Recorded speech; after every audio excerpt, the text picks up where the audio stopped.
பிரதோஷ வேளை பொன்னந்தி மாலை மன்னவன் பவனி வருகிறான். பொன்னார் மேனியன் அம்பிகையுடனே ஆனந்த பவனி வருகிறான்.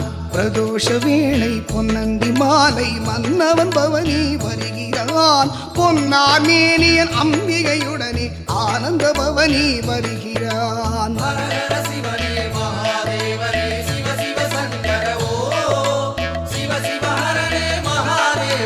ஹர ஹர